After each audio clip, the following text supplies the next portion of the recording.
Namkele kwakho kwinkqubo yethu ye-VOB Voice of the Bay ngeli xesha lepasika.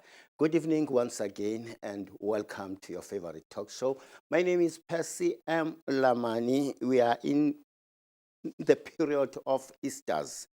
As you know that there are a number of accidents that are taking place during this time of Easter weekend. Hence, we have decided to invite the head of traffic department, Mr. Eric Tiso. Again, in our show, we will be talking to Mr. Ngababanga, who is a political activist. He is based here in the Nelson Mandela Bay. We'll be talking with Mr. Banga about a lot of issues that has to do with our country, starting from the GNU, our role in Gaza Strip, the US and South Africa working relations. These are some of the issues that we will be talking with Mr. Ngababanga. But for now, allow me to welcome the head of traffic department, Mr. Eric Tiso. Good afternoon, sir. Good afternoon, sir. Mr. Tiso, ngeli xesha le Easters, ixesha lepasika, ndiqinisekile kumava enu njengesebe the safety and security apha kulo mmandla kaMandela. You've got plans in place. Tell us about your plans during this time of Easters. Thank you, Mr. Ramani. One, I'm a head of operations in law enforcement. The head of traffic is Mr. Prince. Okay. Yeah, Head of operations. Yes, I don't want to be fired. Yeah, yes, we do have plans for the Easter, but I have to touch base to a few things first. That what informs our plans? Yeah. And what we want to achieve about our plans. The Minister of Transport have spoken. He said it starts with me. When he said it starts with me, it means it starts with you as a driver, as a pedestrian, as any other person to take responsibility once we're on the public road. We're expecting people to behave, not to misbehave. When it says it starts with me, what does that mean?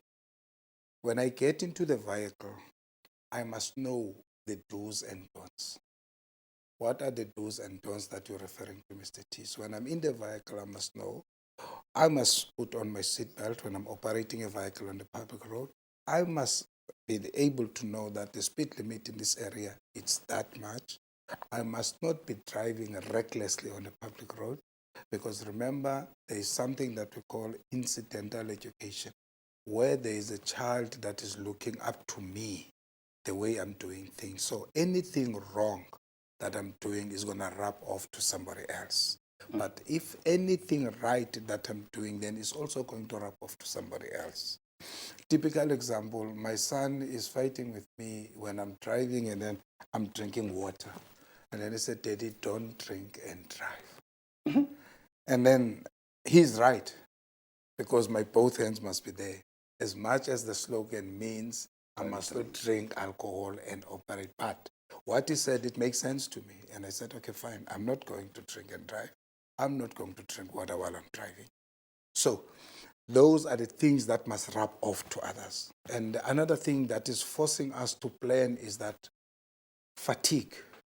It's one of the things that is contributing factor towards serious accidents. Obud Pesi, when he was young, he would say, I would drive from here to Cape Town non-stop. I will only stop at a garage just to put petrol and then I'm off. And then my speed is. But as he grows older, you can't do that anymore. Yeah. The energy is not as good as you used to have. So what is the tip that we give to the drivers that are operating in the long distance? Always have water like 5 liters or 10 liters. If you drink too much water, then the call of nature will always call. You will have to.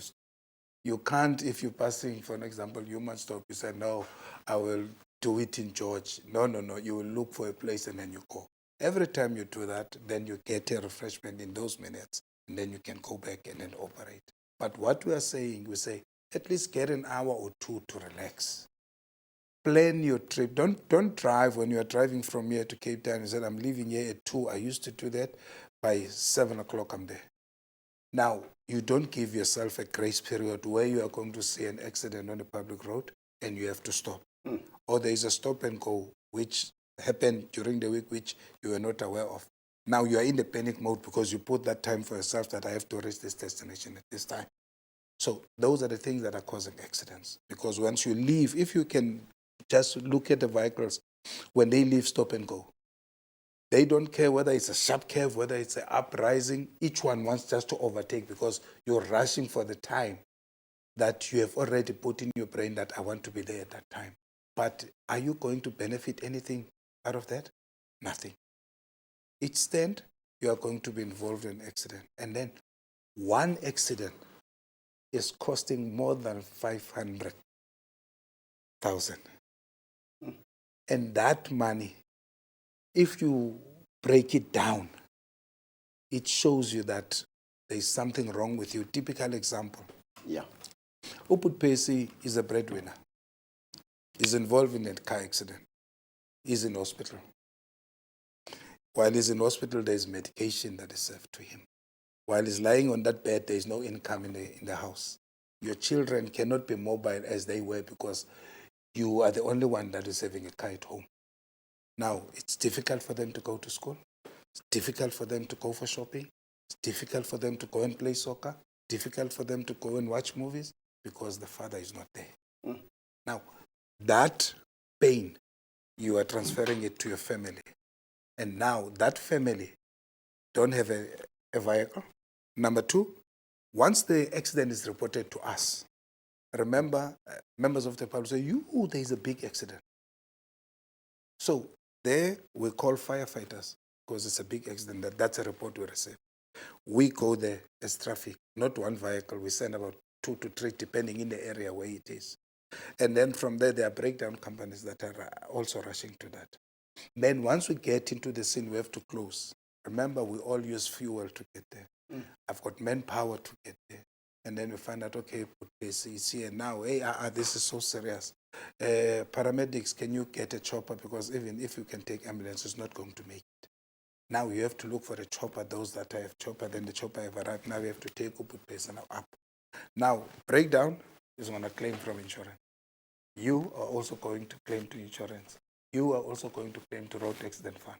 Now, your medical bills on that side, the family that is not benefiting, the state is losing because remember, this is a taxpayer. Now, this person cannot pay tax because he's not working, he's lying there. Now, he's coming out of hospital, have no legs. You become dependent to the state that you must get something for you to survive. And your life now, you're no longer mobile as you were. With a simple, basic thing, you were chasing time which was not there. Because it was not do or die. There was nobody that was sick in your vehicle, but you said to yourself that this is it. A second thing that people are doing that, it's also wrong. You've got a son by the name of Ngaba. He just got his license today. Ngaba has been driving a Polo or a Golf or a Uno. Now, that engine is 1 liter engine. You've got a V8 in your house, Mercedes-Benz. Now you want to do a show off. You never took this child with you to see the features of this vehicle. And then you can tell him that this is an indicator and this car is more powerful than that car because if you press a accelerator here, it's going to push you back into your seat because that's how powerful this car is.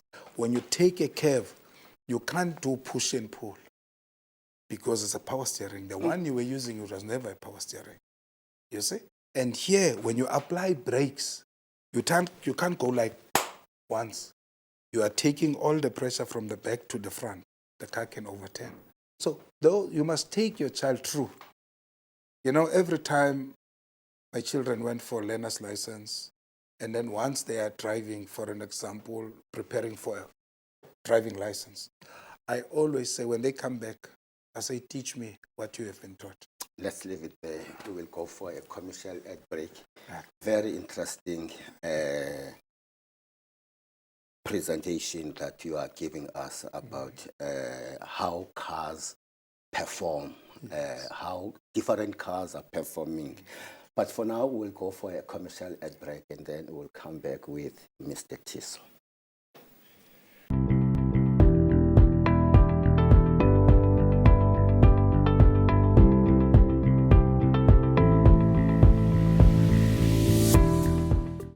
Sibuyele kakhona sinamkela kwi-inkqubo yethu i-VOB Voice of the Bay with me uPercy M Lamani. Sisekunye nayo Mr. Eric Tiso nojongene nemicimbi yohlengahlengiso i-planning phaa kumasipalati ngakumbi kwicala lezokhuseleko. Mr. Tiso masikwamkele kwakho. Bendisamamele kamnandi kakhulu ngoba ke kungeli xesha le-Easters. Yes. Ndiyafuna ugqibezele kwimizuzwana nje ngephi kodwa ke ndiyafuna apho siyakhona sijonge izinto because we need some tips. Ixesha sinalo but we need some tips nendlela ekulindeleke into okokuba siziphatha ngayo ezindleleni ngeli xesha ngoba ndingamandla sifuna uthoba amanani okusoleka kwabantu ezindleleni. Just to finish off what I started.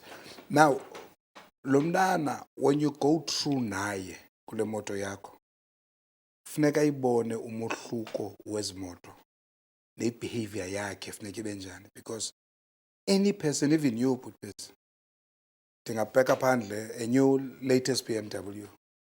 First thing ozayenza kula moto, ufuna uvula i-open top, ufuna udlala umculo, ufuna ukwazi i-features awuzozazi zonke i-features zala moto, but you want to do that at the same time because awufuna ubone ngathi awaziwa kule moto. Nxa abantu noba undibolekile le moto iqhutywa ndim ngoku funeka ibe ngathi imoto yam. Now iyakuphazamisa ke laa nto endleleni because uyinikwa laa moto uthunyiwe, ufuna uzenza zonke ezaa zinto in the short space of time uzawugilisa because i-concentration yakho ayikho sendleleni, ikwii-features zale moto. Naba bantu bakubukeleyo. Now forgetting ukuthi njengoba bekubukele nje uzaqaqaleka engozini bazaphinda bakubukele. Uyayibona loo nto? So yilaa nto ke ngoku ibonakalisa into yobana Butpesi xa lo mntana umfundisa kule moto yakho uhamba naye aqhube umbonise uthi yasibona ispeed sayo sithi 100 but akuyiva le moto because isound yale moto ayivakali ayifani naleya ubutrayina kuyo. Ubuyiva leba xa unyathela boo but le ngenxa yakhiwe ngayo awuyiva. Uyasibona nje ispeed xa usijongile but awusiva phakathi bobungozi bale moto. Xa uzawujikela mntanam ujikela ngolu hlobo, sizasibuyela i-steering wheel. Xa ujika uyasiyeka sizasibuyela, sufuna usibuyisa because xa usibuyisa uzawugilisa. Now lo mntana uthi umbone uba usafe to operate this car, then you can give it laa mntana uthi makazambe. Coming back ke ngoku Butpesi, what informs our planning? I-planning yethu infonywa. Abantu bacima mhlambi we are happy Butpesi xa kusitshiwa ku-M2 freeway Colchester. Just an example, November, December, emveni kufika i-camera, we have caught 46,000 motorists for speeding. That was a concern.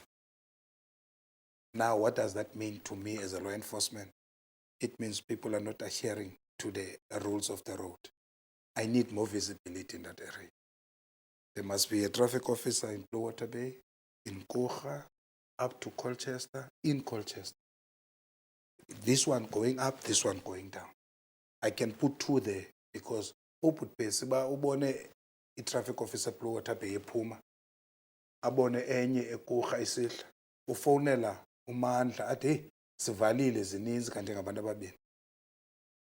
Now uyabona njengoba ubona la blue light iyakuphazamisa, please speed. Now laa nto ke ngoku ibonakalisa into yobana kulaa visibility awupatroli nje, uye ujonge nabantu uqaphele uba le moto lapha ecam kwam emani kuyabanda phaa kuthende ifestire ivuliwe nje.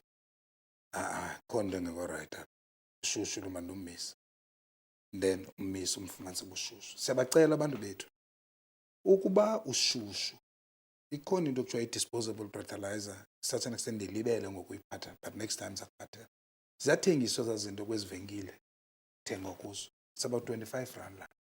Laa nto uyayithatha bhutibhesi uyivule, uyivuthele, wawugqiba uyibambe, iyakuxelela ne-direction. Ithi xa ulapha kubomvu elayithile, ushushu suqhuba.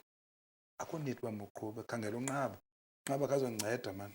Okanye ukhangele u-Uber, uthatha imoto yakho uyipake egaraji, ucela igaraji owner azopaka le moto apha ndihambe.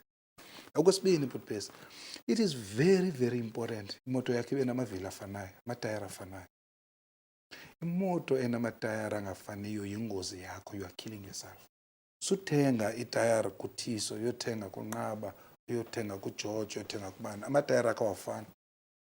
Now elinye livulekile, elinye libuyile, elinye lincinci, elinye. Now you are saying to yourself, xa ndiqhuba le moto ndi-apply brakes azobamba ngokufanayo. Kanti imoto yakho xa uhamba ngayo ilevel yemoya ifana, amatayara efana. Noba sowubona into phambi kwakho bhutibhesi, you don't go like this kwi-brakes. You go 1, yeke, uthi 2, uthi 3. Why usenza laa nto? Ukuyiqwalasela ndihoyanga noba yiphini imoto, uthe 1 ithi wait, but nethi uyeke iyabuya la wait. Ngela xesha iqala ubuya uphinde uyithi, iphinde iye phala wait. Now you are controlling le moto, because once you go hard, kukho abantu ababamba ii-brakes ngolu hlobo. Yho, akafuni uyibona le nto yakuyo. But what is going to happen? Uza kuphuka umlenze wakho bhutibhesi apha, uphuke nalapha 3 times, because ngendlela oyangayo. Kanti xa usithi nje uthi noba uyophuka uzaphuka kule ndawo, ayizonyuka la impact. And ukuhlala kwakho esitulweni emotweni kubalulekile bhutibhesi. Ke ndibabona abantu abahlala so emotweni, umbone kule face steering apha.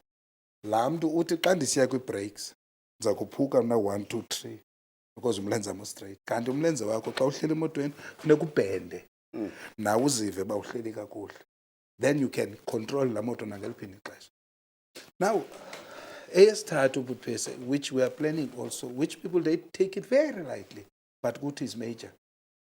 Siyasi-analyze ingozi, ufumanise bekho i-parking bay eGovan Bay sibe nengozi eziyi-50 in 1 week. Ngocode bani aba? Ngocode 10 bonke aba. Akakwazi upaka. We need to have a solution yale ngxaki. Because ezi moto zigila ii-indicators abanye abantu, amacango abanye abantu, whatsoever. Masibe ne-traffic wardens ezihamba phaa zibe ninzi. Betere umntu angakwazi upaka. Kumbona umntu atsemile so abone traffic officer ahambe. Akakwazi upaka. So ngovela kwethu we stop that ahambe. Ujikeleza le way down ke uzayimisa naphina because akakwazi upaka. Yile nto ke ngoku ufumanisa ubana sinezinto esithi xa sibhalela uminister, sithi minister sicela umntu opase ngocode 10 angamqhubi ucode 8. Opase ngocode 8 wagraduate to code 10, it's fine, angaziqhuba zombini ezaa moto. But lo unocode 10 makangamqhubi ucode 8 because ngaba benza ingozi kakhulu. System izuzu mithathu mhlekazi uMathiso. Kodwa eyona ngxaki ingamandla i-drink and driving, ukusetyenziswa kotywala. Kule mizuzu mithathu ndokunikela usicacisele ngalo mcimbi. Ibuhlungu ke bhutibhesi lithethayo i-drunk and driving. It's painful. Abantu, yes, states, you know, once you arrest in one spot, ndaqala ngeMotherwell, eChinirha. I can take my guys, this is my son Motherwell eChinirha, uLosihlanu. I'm telling you, from 6 to 6:15, ndibabambile abantu abayi-30 pha. Akhange ndimove, akhange ndiye ndawo. Neyiphini imoto endimisayo kwela okanye imoto ushushu. Abantu bethu bane-tendency bhutibhesi yokuba xa bepha elokishini asinalungelo lobamisa, nesibamisa apha etown. Akubanjwa mntu elokishini. Akubanjwa mntu elokishini. Yi-public road le. The same person xa egiliwe phaya uthi bizana i-traffic cop, zibizeni. Now kutheni selective xa funeke senze law enforcement athi undibamba njani erhangeni sendingenile mosekhaya. Yi-public road la rhang. Now abantu bethu nale nto bhutibhesi athatha ibhotile ayibeka apha, uyaqhuba uyasela, you are killing yourself. Athi umntu ndiqhele utya iwhisky mna zibe yi-3 ndiqhube ndigoduka. Ayonix le bana bendisela apha nezintwana ndanto I can drive. Akuziboni wena xa uqhuba imoto yakho ithi because nawe uhamba nayo ikhaphe newe steering uphinde ubuye wothuke uqonde yendi ndawoni ukothuka kwakho ukhawulele ezinye imoto ingozi leyo because remember one person esomluzayo endleleni pepesi one too many. Typical example yabona abantwana bagilwe eUtnik Road R75. It's painful abantwana bagilwe pha because uzawufumanisa ukuba ireport ithi there was a car ibimile ibamile bamabawele but this car yesibini kwenye lane ayijonganga le moto uba kutheni imini. Ifowuni ke laa nto ifowuni le concentration yakhe ayikho sendleleni uza ngespeed abantwana xa bevela uyabagile yababulala. Now you can't blame that on traffic control. We've got 1 minute. Only one dip for Easter weekend. Remember, you are unique and one of a kind. Nobody can replace you.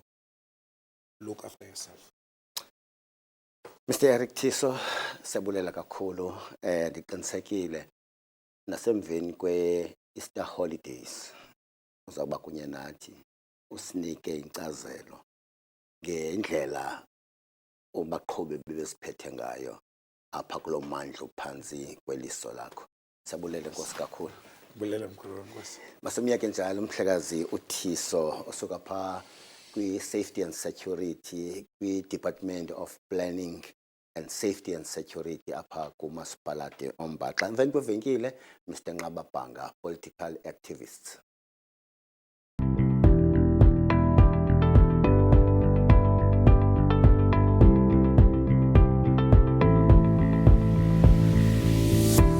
Khona sinamkela kwinkqubo yethu iVOB Voice of the Bay ngalo elithuba samkela uMhlekazi uNqababhanga. Mhlekazi uNqababhanga masikwamkele kwinkqubo yethu iVOB Voice of the Bay. Masibulise umsasazi sibulise kubo bonke abantu bakamhlaba uhlangene. Sizawuhamba nawe kuya pha kwintsimbi yesihlanu. The first issue that I would like to talk about with you are your views on the state of the GNU and the future of the government of national unity. That will be our subject for this segment. Can you tell us what is your view on the state of the government of national unity, which is led or which consists of 10 political parties? What is your view? Exactly what is happening? I must say, you see, as a person who's got an experience in local government in managing coalitions, you would remember that we're running coalitions, 10 parties, 4 parties and all that. That is quite difficult to run a big coalition. That's why South Africans, when they voted, they put up a basket of new money to many parties, which extremely different ideological persuasion. And unfortunately, it was new to South Africa. It was the first round of this. And local government is the second round. If you look at this chaos, it's similar to that chaos. From 2016 to 2021, now we are on 2021 to 2025. Yes, it's similar to that chaos of the first phase of that. It will happen like this for quite some time.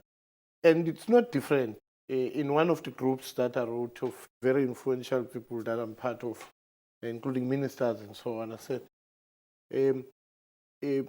for instance, it starts with the budget. When you want to collapse a government, it collapses through a budget.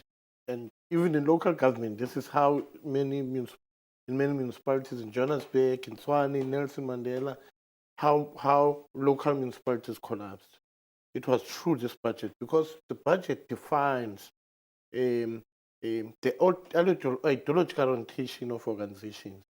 And every organization wants to appear in the budget.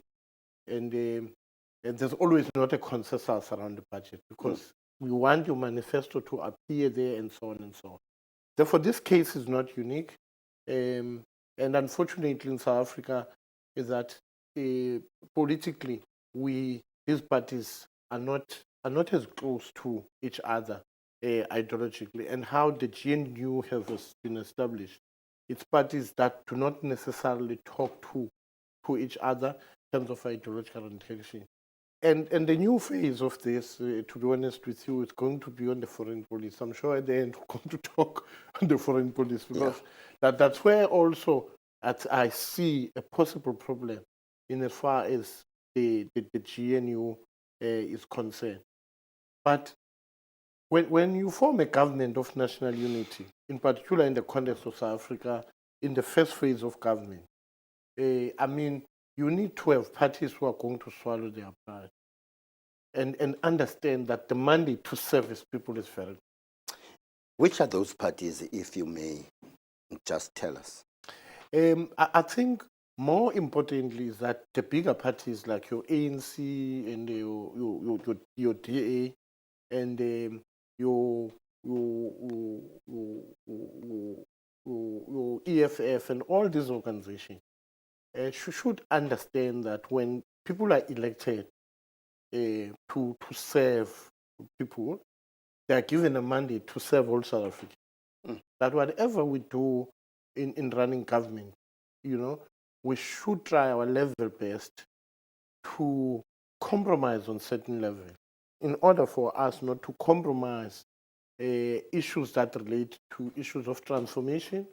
Because in South Africa, in the main, we have a backlog on transformation, the second one on service delivery. And that's why I'm saying that we needed this budget to address these issues, because the statement of intent is supposed to be addressing that. We should be addressing the redress of the inequalities in South Africa, social services, meaning delivering to the poor, and also building the economy. Everybody should have consensus at least in that, and also creating jobs. And that's what we need to be fighting about. Anything else beyond that is taking us backward.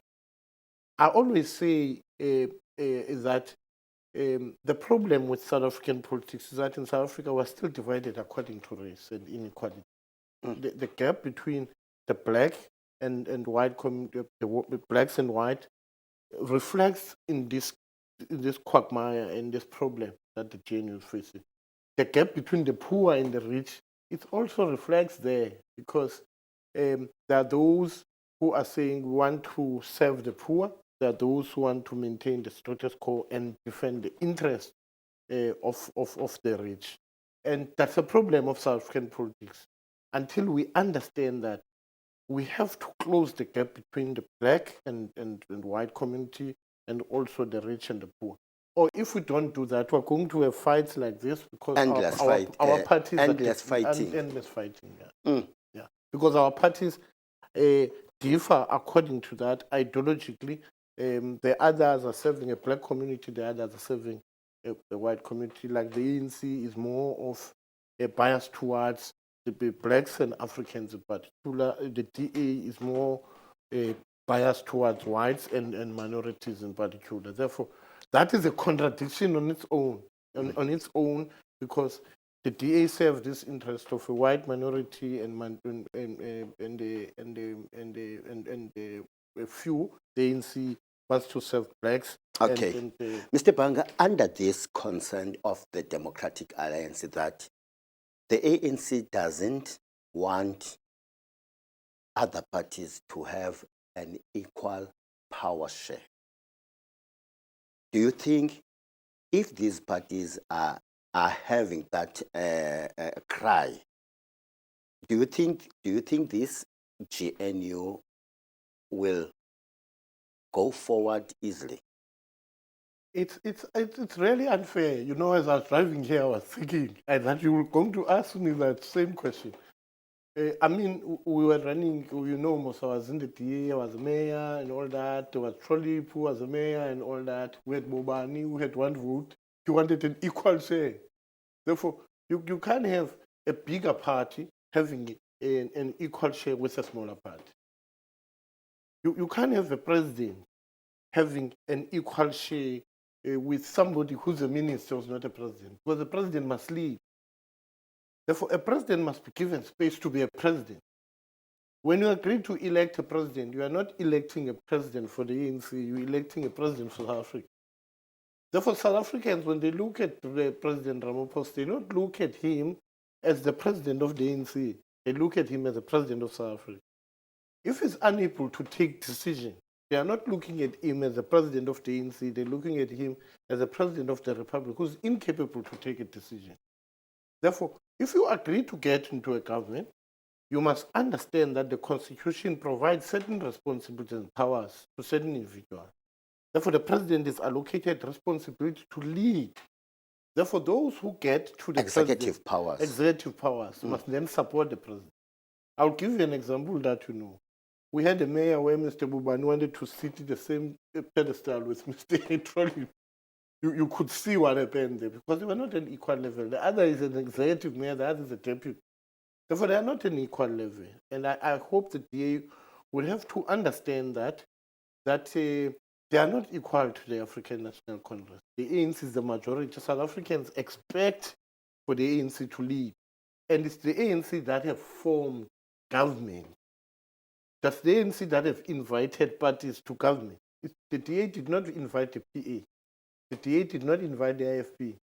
It's the ANC that collected all these parties to form a government. When I was a mayor, it was me who collected these parties to form a government and put them in the same table. Therefore, the leader is that person We've who got, have invited. we've got only 2 minutes to go.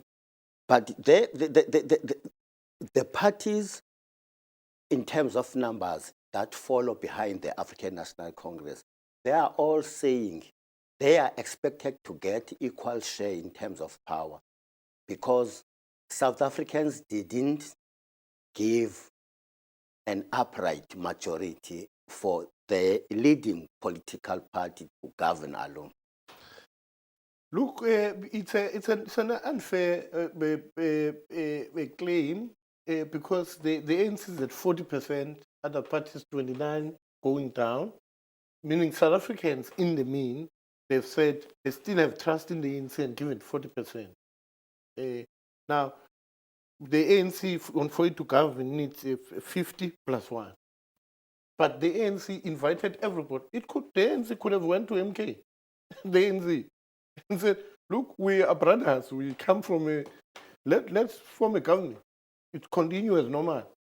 But the ANC wanted to respond to the call of the people that we want all of you to govern together. Come in one table. Remember, the ANC still has an option. The option of the ANC is not outside to go to the EFF, to go to MK and go to the but the ANC is following the mandate of the people to say, include everybody in one this basket, govern together. But the people who are supposed to govern truly, it's the ANC. We're not expecting to be governed by Caitlin McKenzie, for instance, because Caitlin McKenzie is not a majority. The majority of this government is the ANC. The expectation, the people who are being judged, whether they are going to fail or succeed, it's the ANC. Therefore, it's fair to allow the ANC to govern in this respect. Let's leave it there for now. We will go for a commercial ad break, and then when we come back, we'll continue with other matters that give us a concern on a number of events that took place. For now, let's go for a commercial ad break.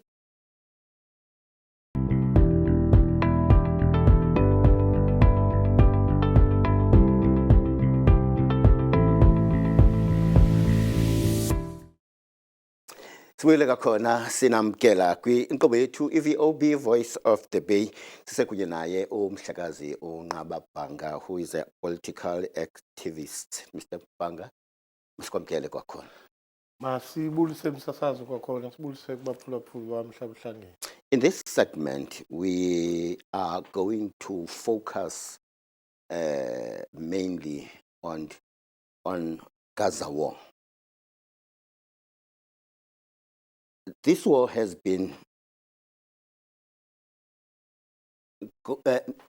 taking place for quite a long time between Israel and Hamas led Palestinian militant. As we all know that 7th October 2023, that's when it started, the 15th war against the Israel and the Hamas Palestinian militant. Last year or early this year, there were some agreements, exchange of people who were detained by Hamas and others were detained by Palestinians. And yet we thought that this thing has come to an end by now. But recently we have seen some visuals where people have been bombed, especially the Palestinian people were bombed by missiles by the government or the soldiers of Israel.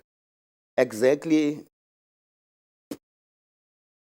what can we expect from now in terms of peace, Mr. Banga, in Palestine or in Gaza?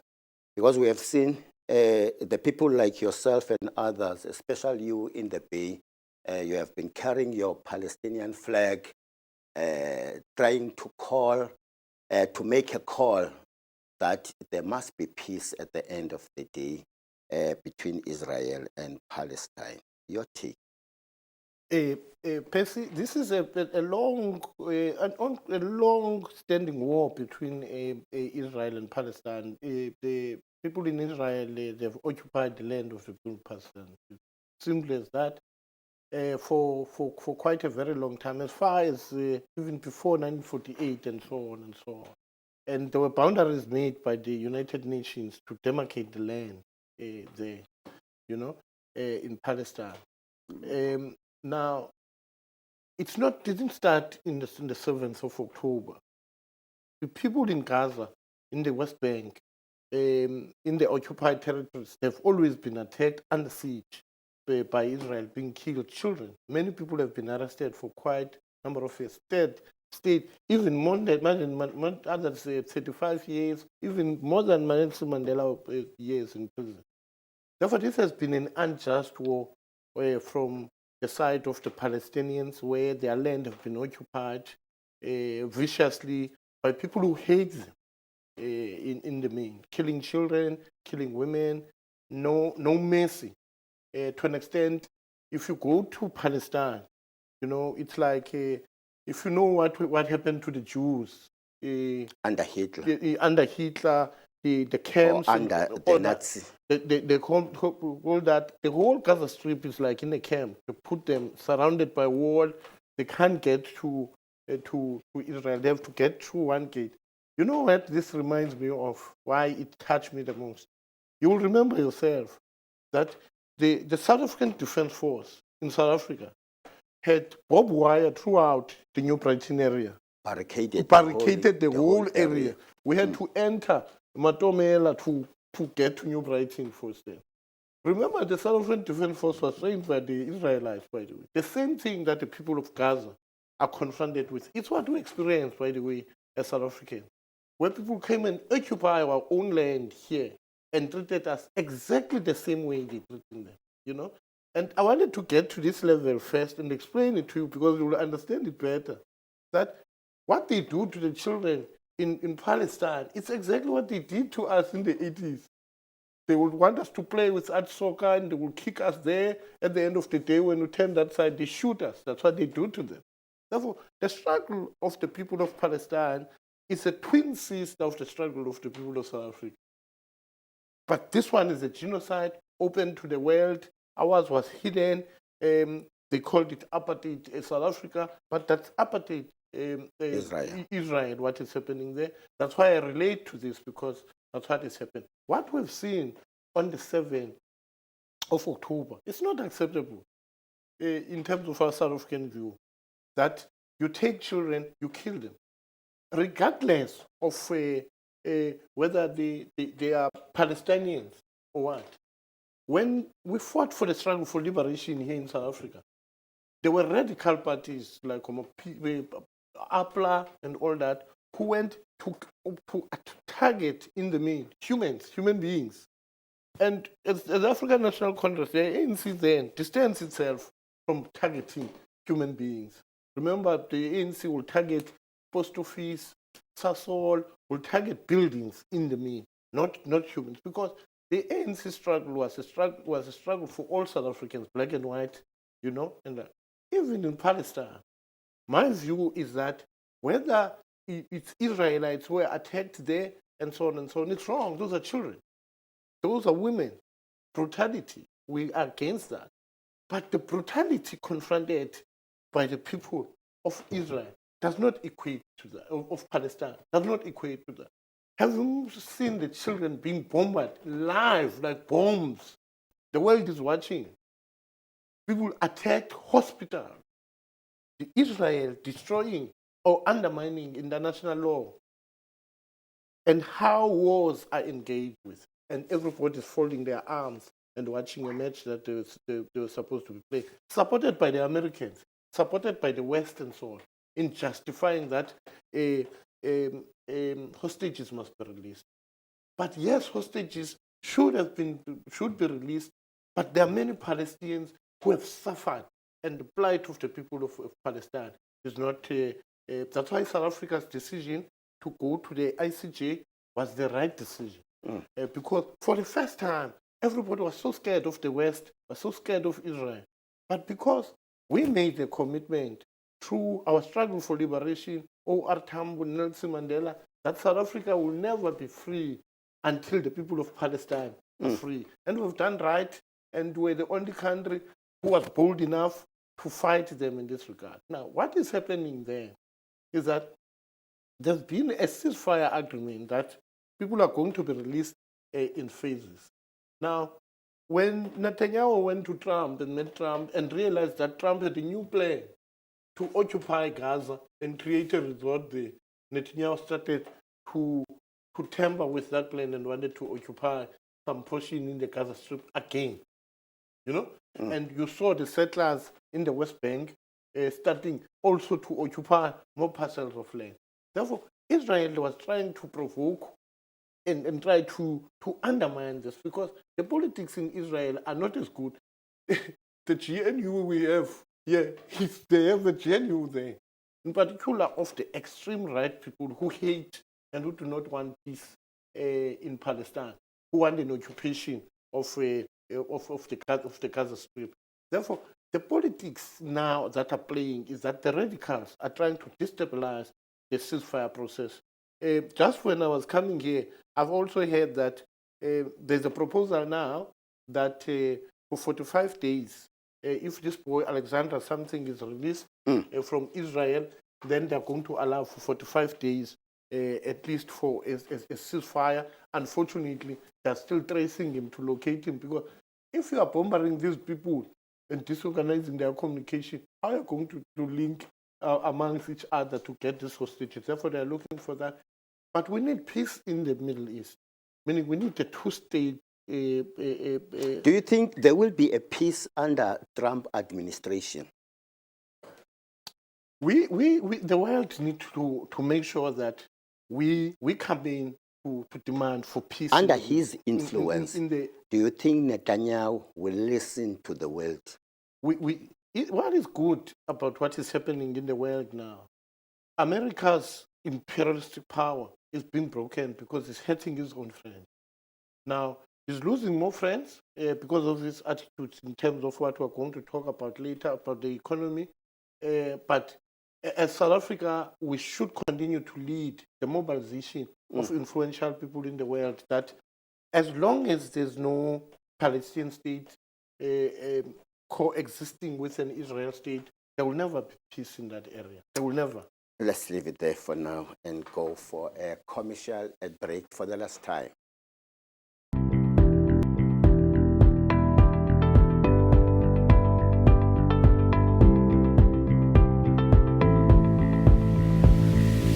Sinamkele kwakho sibulela ngokuba kunye nathi kwinkqubo yethu iVOB Voice of the Bay. Again, siyanamkela. Welcome back from the ad break.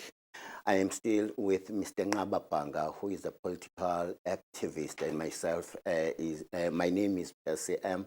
Lamani. This is our last segment. For this segment, our focus will be South Africa and United States relations. Since South Africa's transition to democracy in 1994, the relationship between the two countries, or the bilateral relations, have been sound since 1994, since the dawn of democracy. But lately, especially under Trump's administration, something is not right. Why now the situation is changing? Is it because South Africa has taken Israel to ICC, ICJ? What went wrong between the two countries? You see, what has happened in America, it's quite a very interesting ideological question, you know. The emergency of a rogue white capital, very rich people who have taken over a country, who represent the interest of the elite individual, with broader interest, not only in South Africa, but in a similar way, like with what Napoleon did, what Hitler did. If you understand what history. Now, what is happening there is projecting itself as imperialism. You know, look at what they are saying about the Gulf of Mexico, for instance, occupying the Gulf of Mexico, Latin America, and all that, because their intention is to occupy, by the way, Greenland, even that strip there, they want to occupy Panama, and so on and so on. Now, that's imperialism. Now, Trump's intention and this elite, rogue elite capitalist group of rich people is that they want to control over the world in a similar way as Hitler did. But we do not see, meaning the only people who must have a voice, it's only them. You know. But now it's not coming through a military way of doing things. Here comes this South African small country in the south of start to challenge America's ideology of its friendship with Israel and its dominance in the world, of telling people what to do. And then they say, we believe in human rights. We are going to protect the rights of other individuals in the world. Global. We are prepared to go to the ICC, an ICC that the Americans do not even recognize, and go global and challenge them and win. Now, and it's a very strong African country with a grounded and with a relationship with China and so on. And I want to correct many people, they don't understand. It's not Trump who started to fight with China, by the way. Obama was the one who started to introduce tariffs and stronger measures. And then Biden was the second one who put 100% more than Obama. But Trump is intensifying because that it's struggle. ideological in America on itself that they want to be an imperialist group that controls and dominates the world. Now, our relationship are not as good with the Americans because we are a country that protects our sovereign state, for instance. When it was W. Bush Sr. On the issue of Iraq in Kuwait, if you still remember, they wanted to impose. Madiba said, we are an independent country. We are not going to be told what to say in the world. We are not going to be told who to be our friends. In South Africa, consistently, we have always had a position of being a neutral country that promotes human rights throughout the world. But the American leadership now, it's quite different in a way that it's so bully, but it is also utilized by internal South African groups. And people forget. Before the election here in South Africa, the Assistant Secretary of State of State of America came in here in South Africa, and Dr. Rensburg wrote that when in each and every country, when this Assistant Secretary of State comes, they follow a coup d'etat. Because what they do, they finance small institutions to destabilize the country. Now, we are faced with that even here in South Africa, where you find out that groups like AfroForum, who goes out and misrepresent South Africa throughout, and they're listened with in Washington. Their organization, including the DA, unfortunately, it went and wrote to Washington to watch our own election. Now, the attitude of Washington towards us, it's not because we are presenting our foreign policy and our approach as government. It's because there are people internally in South Africa, unfortunately white in this regard, who are misrepresenting what South Africa stands for their own selfish interest. Unfortunately, because of the introduction of the 10% tariffs now, which we have been suspended, which is the 30%. Remember 30%? Now we are at 10%. They are not affecting the poor like me and you now. They are affecting the same farmers that they were saying they are representing. They are affecting the same white business people. Because myself and you, it could be a long term for us to be affected. But the point is that the lobby groups inside South Africa are tampering with our relationships with America and so on. But I was listening to another economist which said something very interesting, that America used to be a superpower. Unfortunately, the panic in America is because America was growing like this, now it's going down, China is growing up like this. Now they cannot take it that there is this superpower like China that is taking control of their dominance in the world whilst they are going down. Now they're trying to find each and every way to try and challenge the status quo around China. Unfortunately, the economy of China, even with the tariffs now, was growing at 5.4% as of last night.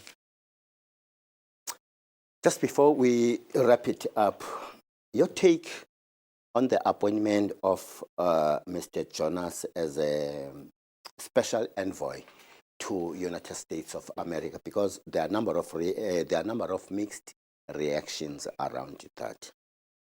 Look, Mr. Jonas is an outstanding individual, a person with a good track record, been a Minister of Finance, he's been in different boards, in the JSE, he runs businesses there, and he's an outstanding intellectual. You know, I know him, not my personal. I call him a Joel of the Eastern Cape. He's like Joel Netshitenzhe to me. He understands the politics of change in South Africa.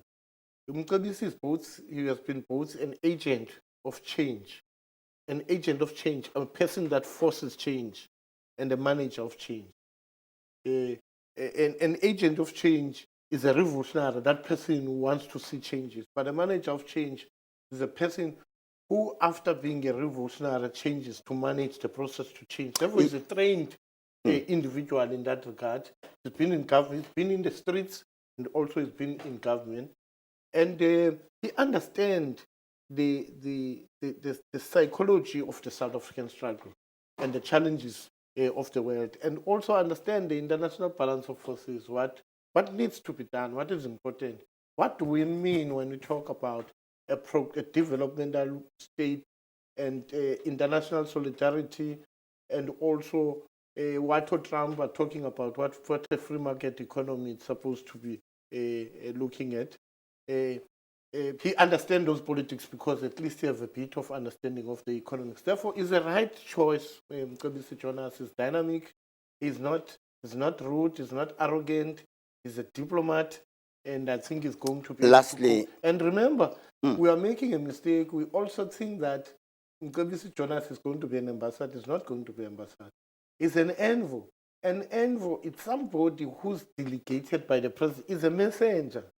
You know, like you're a messenger. He's going to account to the president. No, he's a messenger. The president, when he wants to go and tell them a message in Washington, he's going to send that envoy. He's not going to stay there in Washington. On trade only, when he wants to communicate with Washington, he sends him as a message. Like the envoy of America that was sent in Kremlin now in Russia. There was an ambassador there, but Trump wanted to communicate the ceasefire deal and send that person to go and send only that message. Therefore, that's what the role of a man was. Let's leave it there. We thank you very much for honoring this interview. Very interesting and informative interview, Mr. Ngabapanga. Inkosi kakhulu ngexesha lakho sinikela. Siyabulela. Fikile siphelweni ngolo hlobo ke nenkqubo yethu VOB. That's how we come to an end of our show. VOB, Voice of the Bay. My name is Percy M. Lamani. Sifikile lesiphelweni ke ngalo lithuba masibuye sibonane kwakhona kwiveki ezayo from 4 up until 5 rhoqo ngecawa busuku benzolo mine mnandi adios amigos. God bless.